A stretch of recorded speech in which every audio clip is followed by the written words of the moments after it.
RCF. Le caté de A à Z avec Père Didier Berthion. Bonjour, Didier Berthion, le catéchisme de l'Église catholique de A à Z. En ce temps de l'Avent, je voudrais aujourd'hui vous parler du sacrement de la réconciliation et du pardon. Je pense que dans les jours qui arrivent ou dans les quelques semaines qui précèdent la fête de Noël, vos paroisses vont vous proposer des célébrations pénitentielles.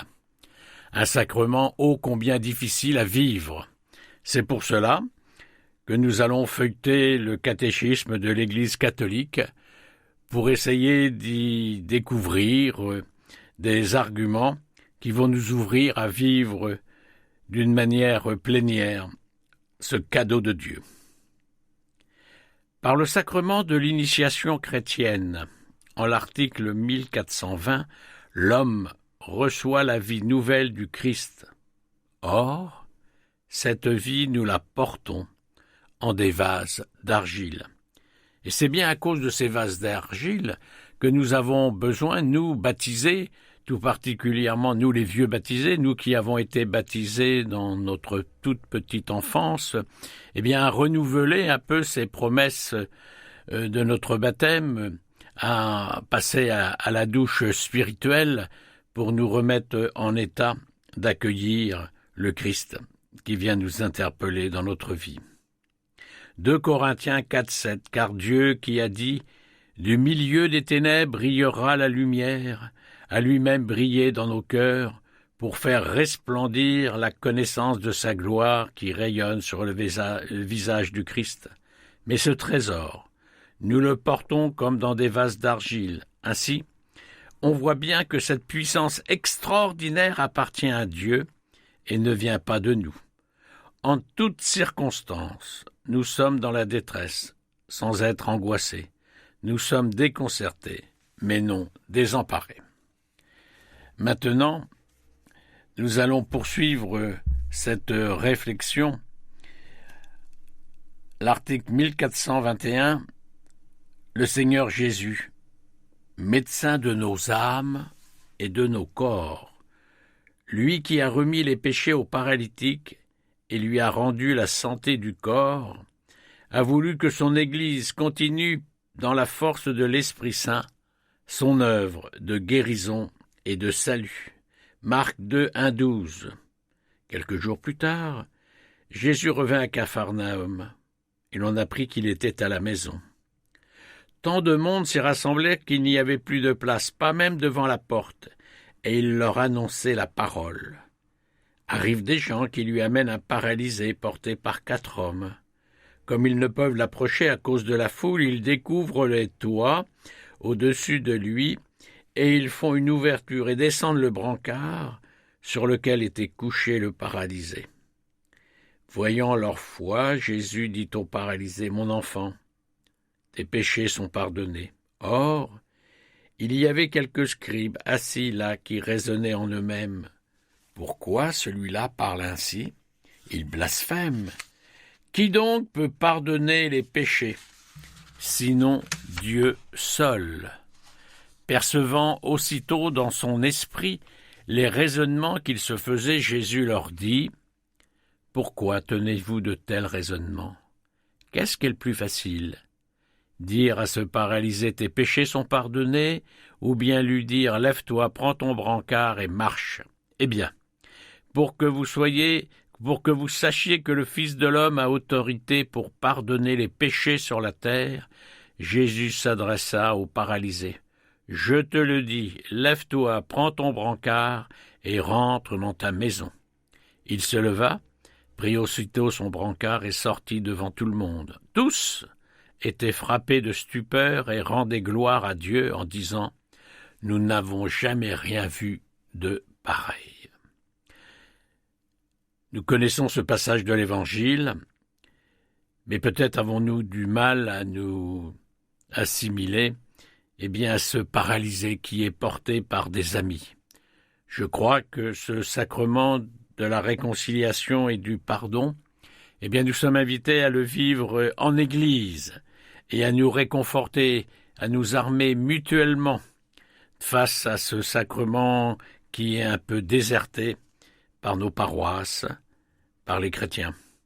Peut-être aussi sommes-nous invités à entendre le Christ qui nous dit à chaque fois que nous recevons ce sacrement de la réconciliation et du pardon, « Lève-toi, prends ton brancard, prends toutes tes insuffisances et rentre à la maison, repars de bon pied, mets-toi en route à la recherche de la fraternité, à la recherche de Dieu. » Je crois que ce temps de l'Avent est un temps qui nous est donné pour nous remettre en route, pour accueillir Dieu qui vient parmi nous.